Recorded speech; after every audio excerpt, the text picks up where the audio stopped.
Have you ever imagined having someone do certain things for you, like work, exercise, while you enjoy life like our main character does? Well, almost since his world is somewhat shaken by the existence of monsters, he was Jeong Sangwoo, a college student that always complains about not having time to do the things he wanted, like working, playing video games, going on a party trip, even having a date. That's why he wanted to be able to divide himself in two, so he joined a program to awaken his abilities. Here they are exposed to a large amount of mana. At the moment of crossing through a portal after verifying his identity, it apparently takes him to a kind of bunker where he meets the rest of the people. Here we see a girl wake up a fire power. Seeing this, she is quickly invited to a hunter's guild. For his part, Jeong checked his statistics to discover of his new ability. This was to create clones. Apparently the amount was limited depending on the level that the protagonist has. He returns home after one of the managers does not take his ability into account, thinking that he can only create illusory clones while he thinks of all the things he has to do. The young man decides to test his new power by creating his first clone. Apparently his copy calls him master, something that makes the protagonist is a little uncomfortable. After dressing him, Jeong asks him some questions, giving him simple orders like sit down and standing here, repeatedly checks that his stats are the same as his. At that moment he receives the message from his friend who asks him what power he got. By being distracted by that, the protagonist realizes that his clone increased his resistance elsewhere. We find out about Jumper and S-class ranker. This was one of the first people to complete a very difficult dungeon. Cality was in his building while his assistant informs him that 80% of the world's population has awakened his abilities, and in 5 years the population will be 100%. That worries him. Going back to our main character, we see that he is exercising a lot to the point that he has lost weight. He even grows a little more thanks to his ability. The pain that the clones suffer when doing their jobs, it is not affected by him, and they simply disappear when they get damaged or reach to their energy limit. Although as a disadvantage the clone cannot clone itself anyway. Jeong makes the most of his ability since he raises his statistics faster than anyone else, which is why to increase the speed he decides to send his clone to the gym later. The protagonist is in need of money, so he goes and look for a job, although for now he will have to do it by himself and not the clone, since the clone can follow the process, but the protagonist must experience the things before. Searching online, the young man finds a job as a delivery man. When calling the company, he is surprised that they accept him so quickly. They even ask him if he can start that same day. Jeong arrives at the company with his clone who is disguised to go unnoticed. They show him what he needs to do in there. Apparently the work turned out to be very exhausting for the protagonist. In the case of the clone, he is too calm. At rest time, Deokshil approaches them to give them something to drink and to talk to Jeong about the school, where he tells him that her daughter is not very good at studying. So he offers him a job as a tutor when he sees that pay is decent and that the job is not exhausting. The young man accepts, while the clone eats all his food. The next morning we see how the protagonist is super tired because of the job of delivery man. While he has breakfast, he checks his statistics. He also pricks his finger, all this in order to get the statistics of regeneration. To do this, you have to make a small wound and let it heal on its own, having to repeat that infinitely until the ability appears, which scares the young man a bit because of how terrifying he looks. After giving his clone a phone, he heads to the gym. On the way he meets an acquaintance named Kim. The guy annoyed him a bit when he saw that he is no longer the chubby guy.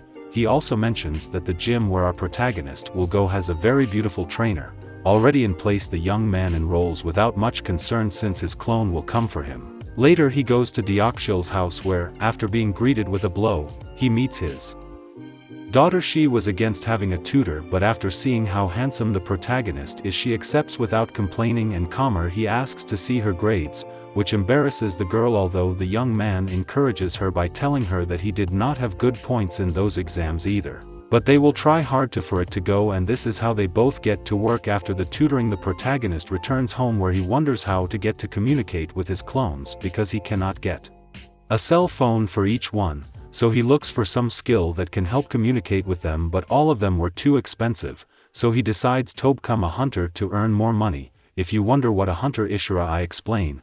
In the year 2000 portals started to appear and monsters came out of them. This incident ended with half of the human population when everything seemed lost. Superhumans with special powers appeared thanks to him. Humanity was able to face the monsters, and in their year 2023. People with abilities hunt the monsters, that is why they called hunters. Although become one, they must go through a rigorous examination. Here Jeong goes to the Hunter's Center where there were a few people taking the exam, but when he enters the test room he sees a lot of people. At that moment the exam supervisor appears. He explains that the exam consists of a test, written practice and attitude where they will be disqualified if they cheat. Elsewhere we see a guy named Kong, the CEO of the JM agency. He was going to the place where they did the hunter exams. Later, we see that the protagonist passed the exam as if was nothing. It was easier than he expected, as if I was going to get a driver's license, which is worrying since being a hunter is not just anything. Anyway, when leaving the place, we see how many guilds approach future hunters. One of them was Kong, who approaches the protagonist and hands him his card, but the young man does not have time for that since his ability rose to level 2. He quickly goes home where he discovers that now he can do 2 clones. The protagonist has time now and talks to Kong, and the next day, they both meet in a cafe where they ask about his ability to discover that it was cloning. The guy is a little disappointed, thinking that he was just the type of power that makes clones illusory, which is really somewhat useless, but since he needed new recruits, he suggests low-level jobs such as hunting slimes since they are not very dangerous. Although when they are eliminated, they release toxic things, so he will need protective equipment. And the other is the House of Rabbits with horns. At that moment the CEO is surprised by Jeong. It turns out that he was talking to a clone all this time. At first, he thought he was talking to a twin, but then he realizes that the ability of our protagonist is unique, being able to raise his stats using the clones, so he sees great potential in the boy, so they agree to meet at the Hunter Center. The days go by and the protagonist goes to a place to duplicate his identity bracelet so that his clones can enter the different dungeons at the same time.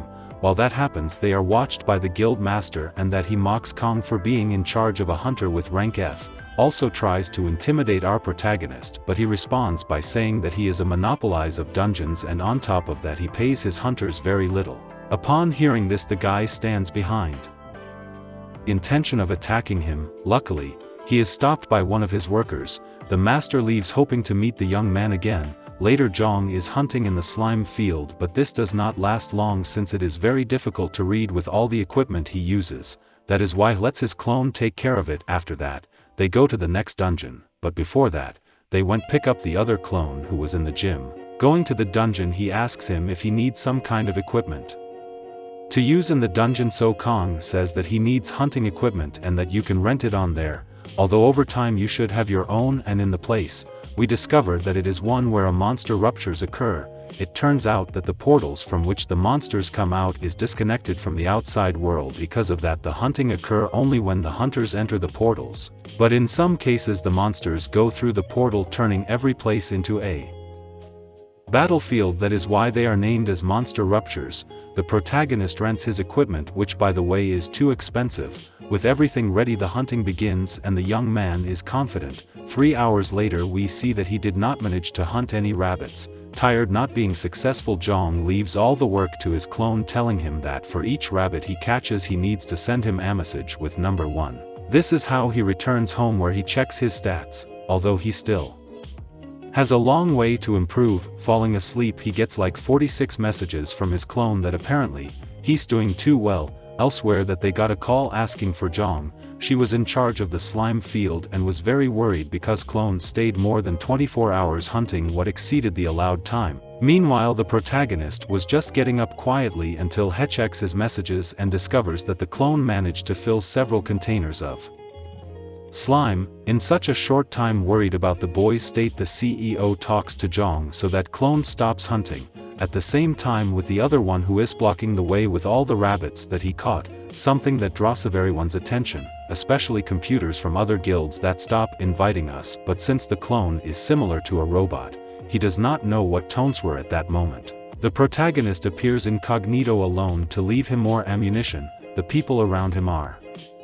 surprised that clone will continue hunting, and they even decide to record it to discover his technique. He begins to understand better how his clones work. So far, they have achieved 50% of stats in the same way they can do 50% of the things that the protagonist can do, with the difference that they do it without any doubt and with great concentration. At that moment he is interrupted by Heian, who asks him what he is thinking about. He tells her that he is a hunter. She is surprised and asks him if he knows the god of aiming or the eagle eye. It turns out that his clone became well known on the internet because there are more than 200 rabbits, which surprises the protagonist, but he acts as if he didn't know him. Heian also tells him that she dreams of being a hunter. In fact, she almost got the license, but she is a little afraid of the hunting areas. That is why she asked the young man to accompany her. So they make a promise that if she gets good they will go together. After that the protagonist leaves, the girl is excited since she considers that going to the dungeon with him will be like a date.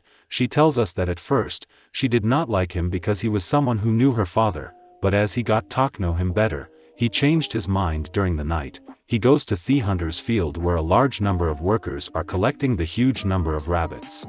Ken informs him that his pay has been adjusted to 83%, basically as if he were a hunter of class E. The emotion is interrupted by a hunter who was angry because they did not let him hunt rabbits because of the protagonist who took all his objectives, so asks him to give him 10% of what he won. When he refused, the guy hits his clone who exaggerates things and they are recorded by the protagonist. He tells him that he will only show other hunters if they don't let him in peace. Later, we discover that he belonged to a rival guild called Haisung. They have been bothering the JM hunters to the point that most of them have withdrawn from that guild. Upon hearing this, the protagonist says that he will not allow that to continue happening. He also comments here that he has a new technique to be stronger quickly. The guy is surprised and they both agree to meet at the hunter's market. In that place they sold all kinds of equipment. Here the protagonist buys a set of armor and weapons for his clones, also looks for the ability called familiar. This allows the hunter to share his senses and vision with their pets and summons, although it cost $1 million. That's why they have an advance on their payment. With Jeong's purchased ability he checks how to use it, and for that he needs to put the mana into a sphere, obtaining the power after he does it. Later the young man says that his clones have a better control of his body. That is why he decides to use it to his advantage by sending them to train in long-range weapons and short range. Thanks to the familiar ability he can see and feel what his clones are doing in real time, so he can learn without moving. After an exhausting training, the number 1 clone shows skill in combat, while the other shows his skill in aiming. Our protagonist decides to rest a bit. At that moment he finds with Heian and she was just studying in the library. At the same time they are seen by Haisung Guild, who apparently were looking for the protagonist to take revenge.